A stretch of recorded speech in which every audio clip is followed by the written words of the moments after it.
고물가 상황에 제주에서도 민생경제 안정이 최대 과제로 떠올랐죠. 제주도가 전 도민에게 긴급재난생활지원금 지급 내용을 담은 추경안도 제주도의회에 제출됐는데요. 자, 오늘 7시 대담에서는 제주도의회 강연호 농수축 경제위원장과 함께 민생경제 상황을 진단해보고요. 또 새 도정이 제시한 경제회복 과제에 대해서 또 자세한 이야기 나눠볼까 합니다. 안녕하십니까? 안녕하십니까? 네. 자, 위원장님께서는 이번이 3선으로 12대 도의회에서는 최다선 의원이시고 또 농수축 경제위원장까지 맡게 되셨습니다. 소감 한 말씀 좀 전해주시죠. 네, 우선 저에게 삼천의 영예를 남겨주신 우리 표선면민 여러분께 이 자리를 빌려서 고마운 말씀을 드립니다. 제가 지역에서 농업고등학교를 졸업하고 또 지금 거주지가 농촌 지역에 거주하다 보니까 1차 산업에 관련돼서 비교적 관심이 많았었습니다. 네. 근데 이번에 농수축 경제위원장을 맡고 보니까 농수축 이제 경제 분야까지 모든 분야가 환경이 어렵게 돼 있어 무거운 책임감을 느끼는 게 사실입니다. 하지만 이제 소외계층이나 우리 농업인 그리고 소상공인 그리고 자영업자들이 짐을 조금이라도 덜어드리기 위해서 저희들이 모든 노력을 다해 나갈 그런 생각입니다. 네. 자, 그럼 바로 현안부터 여쭙겠습니다. 예. 지금 가장 큰 걱정이 아무래도 고물가 상황이 아닐까 싶은데 예. 농수축 경제위원장으로서 현장의 목소리 지금 많이 듣고 계시잖아요. 예. 현 제주 상황을 어떻게 진단하고 계십니까?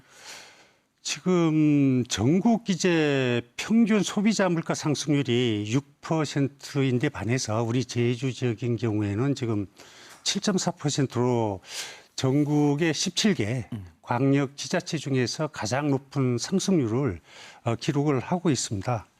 그런데 이제 이 상승 요인이 아시는 것처럼 우크라이나 사태의 어떤 장기화, 그로 인한 이제 국제 이제 원자재 가격 그리고 이제 석유류 가격들이 이제 상승됨으로 인해서 어찌 보면은 이제 국내 요인보다는 해외 요인에 기인하는 바가 이제 크다고 하겠습니다. 특히 우리 제주 지역인 경우에는 최근 들어서 지금 상반기에 관광객 수가 지금 700만 명을 넘고 있습니다. 그래서 이 외에도 이제 물가 상승 폭이 많은 석유류, 외식비 등 이런 이제 높은 소비 비중으로 인해서 결과적으로는 물가 상승 압력이 더욱 커지고 있다. 그래서 우리 제주 서민 경제에는 심각한 위기로 보여지고 있다. 이렇게 말씀을 드릴 수가 있습니다. 네.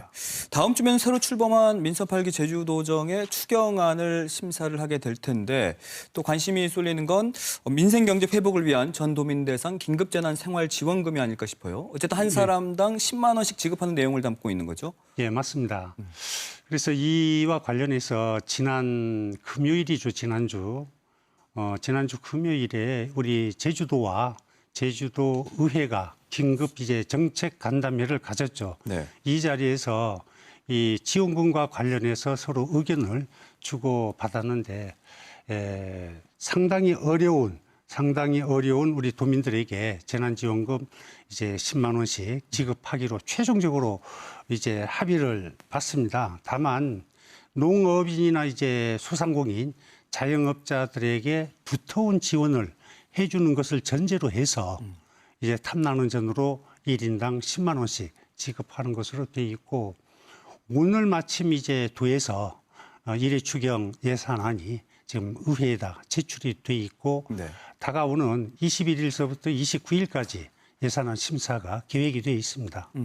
위원장님께서는 국민의힘 소속이시잖아요. 예. 네. 그래서 얼마 전에 강충룡 국민의힘 원내대표는 이와 관련해서 조금 부정적인 의견을 표했습니다. 예. 지금 시중에 재난지원금 등 현금이 많이 풀려 있어서 그러니까 예. 통화량이 많은 상황에서 또다시 이런 도민에게 그 지원금을 지급하는 건 기본적인 경제 논리에 어긋난다. 이렇게 의견을 내셨는데 혹시 같은 입장이십니까?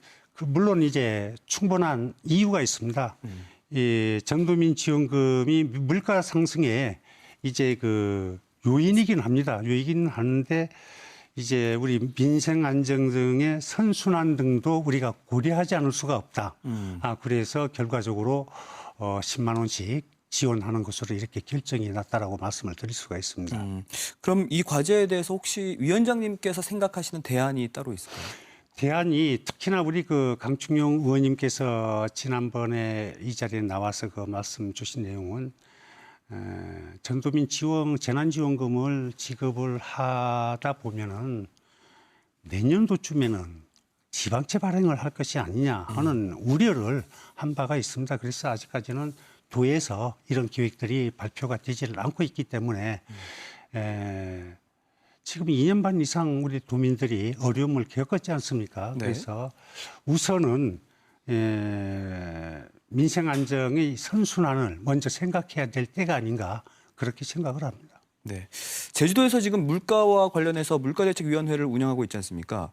그럼 이 위원회가 제대로 된 역할을 하고 있다 이렇게 보고 계세요? 예, 관련 조례에 따라서 물가 이제 위원회가 이제 구성이 돼서 운영이 되고 있습니다만은 이제 주로 우리 지역 공공요금과 관련해서 사전 심의를 하는 그 역할을 하게 됩니다. 네. 근데 지금이야 제가 이제 농수축 경제위원장을 맡은 입장에서 그 역할이나 그 운영면에 대해서 제가 어떤 잘잘못을 평가하기는 조금 이른 감이 없잖아 있습니다. 그럼 조금 더 지켜보고 예, 평가를 하겠다는 예. 말씀이시고, 그럼 지역 정부 차원에서 이제 고물가 부담을 그나마 그래도 좀 줄일 수 있는 대안이 있다면 어떤 거라고 생각하십니까?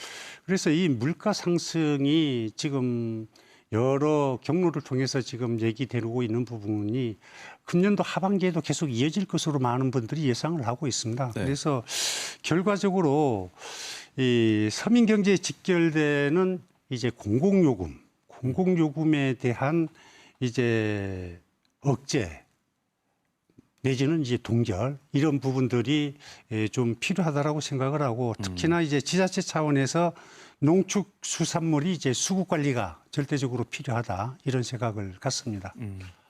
이 밖에 또 도정에서는 경제 회복 과제와 함께 이 과제와 관련해 가지고 상장 기업 20개 유치, 육성 이걸 내놨거든요. 이건 어떻게 평가하십니까? 예, 우리 지금 제주 지역에는 이제 제주항공 등을 비롯해서 7개 회사가 이제 상장이 되어 있습니다. 그런데 우선은 선택과 집중이 필요하다고 생각이 들어집니다. 그리고 이제 우리 제주만이 갖고 있는 청정 자원을 활용한 이런 친환경 에너지 산업 분야에 좀 특별한 관심을 가지고 추진이 돼야 된다 하는 부분 정도로만 말씀을 드리겠습니다. 뭐 그렇게 되면 상장 기업 20개 정도는 뭐 유치할 수 있을까요? 어려움이 물론 있을 겁니다. 어려움이 있겠지만은 지금 우리 지사께서 그런 공약을 내걸었고 지금도 여러 가지 면에서 지금 안들이 좀 나오고 있습니다. 그걸 좀 지켜보도록 하겠습니다. 알겠습니다. 제 위원장님께서는 지난 의회 때도 농수축 경제위원이셨잖아요. 예. 좀 전에도 1차 산업에 특히 관심이 많다 이렇게 예. 말씀해 주셨는데 현 도정이 농가 소득을 위한 가공식품 육성을 강화하겠다라고 밝혔습니다. 예. 이건 어떻게 평가하세요? 예, 지금 우리 농가 순소득을 한번 살펴볼 필요가 있습니다. 농가 순소득이 우리 제주 지역인 경우에는 3,200만 원입니다. 3,200만 원 중에 농업소득이 1,200만 원, 농외소득이 2천만 원으로 상당히 불합리한 구조를 지금 가지고 있습니다. 이게 결과적으로는 개선이 돼야 될 부분이긴 합니다만은 이제는 농산물, 현물을 가지고 농업소득을 향상시키는 데는 한계점에 와 있다. 그래서 가공산업이 중요한데 이 부분도 사실상 우리 지금 제주 지역인 경우에는 예를 들면은 감귤을 이용한 잼이나 주스 같은 것을 하는데 여러 가지 어려움들이 있습니다. 그래서 소규모 가공산업 위주로 우선은 좀 출발이 많이 돼야 되겠다 하는 생각을 가지고 이제 획기적인 어떤 정책 그 입안에 그 욕심을 내다 보면은 어쨌든 좀 실수할 이런 우려들이 많기 때문에 우리 제주 지역 실정에 맞는 부가가치 창출에 노력을 해야 되겠다 하는 말씀을 드리겠습니다. 그럼 1차 산업 분야와 관련해서 혹시 뭐 눈여겨보시는 도전 과제가 있습니까? 지금 지사께서 사실 1차 산업 분야가 우리 제주에서 차지하는 1차 산업 비중이 약 11%가 됩니다. 전국 평균인 경우에는 약 2.6%. 그러니까 우리가 한 4배 정도가 1차 산업 비중이 높은 편입니다. 전국에 비해서. 그래서 이 1차 산업과 관련한 공약들을 보게 되면은 이제 농업 정책을 전환을 한다든가, 그다음에 스마트 농업을 한다든가, 그다음에 물류 혁신을 해 나간다라든가 막 이런 부분에 대해서는 저희들도 공감을 합니다. 공감을 하는데 다만 세부적인 어떤 과제에 중점을 둬서 우리가 평가하기보다는 전체적인 틀에서 평가를 하면서 우리 의회에서 할 수 있는 역할에 대해서는 적극적으로 협조를 해나갈 그런 생각입니다. 그럼 소상공인 정책과 관련해서는 어떤 생각 가지고 계세요? 소상공인이 지난 2020년도 기준으로 통계를 보게 되면은 이제 소상공인 사업체 수가 약 우리 제주도에 약 4만 7천 개가 있습니다. 여기에 종사자 수가 약 8,600명. 그런데 지금 2년 반여에 걸친 코로나19로 인해서 지금 종사자 수가 약 15,000명 정도가 감소가 됐습니다. 네. 감소가 돼가지고 이제 고용 충격에 지금 직면해 있는데 특히나 이 중에서 숙박하고 음식업종이 차지하는 비중이 약 38%가 됩니다. 그러다 보니까 아시는 것처럼 이 숙박이나 이제 음식점 업들이 상당히 도산도 많이 되고 이런 어려움을 겪어왔는데 이분들에 대한 두터운 지원들이 지속적으로 좀 이루어져야 된다 하는 그런 생각을 갖습니다. 네. 자, 현 도지사, 오영훈 도지사는 민주당 출신이고 이번 상임위원회 위원장으로는 국민의힘 소속은 또 위원장님이 유일하시거든요. 예. 다른 상임위와는 좀 뭐 다를까요? 저는 개인적으로 다르지 않을 걸로 보고 있습니다. 왜 그러냐면은 행정이 궁극적인 목표가 뭡니까? 우리 제주 지역의 발전을 도모하고 도민의 삶의 질 향상이 있습니다. 또 우리 도의회는 그런 도정에 대해서 감시와 견제를 통해서 그 목적이 구현될 수 있도록 하는 뒷받침을 하는 이제 역할을 담당하고 있기 때문에 소속 정당이 다르다고 해서 여기에서 이견이 있을 수는 없다라고 봐지고 제가 지난 8년 동안 의정 활동을 하면서 가장 많이 느끼는 점이 국회나 그다음에 육지부 타시도 의회를 보게 되면은 사사건건 정당 간의 부딪힘이 있지 않습니까? 그런데 우리 제주도 의회는 어떤 특별한 큰 현안 말고는 오로지 도민과 지역을 위한다는 쪽으로 지금까지 모아져 왔습니다. 의견들이. 그래서 그 부분에 대해서는 제가 어디에 나가도 자랑스럽게 얘기를 하고 있습니다. 사실. 알겠습니다. 예. 그 마음 변치 마시고요. 어쨌든 예. 민생 경제 회복을 위해서 앞으로 더욱더 힘써 주시기 바라겠습니다. 예. 오늘 여기까지 하겠습니다. 고맙습니다. 예, 고맙습니다. 네.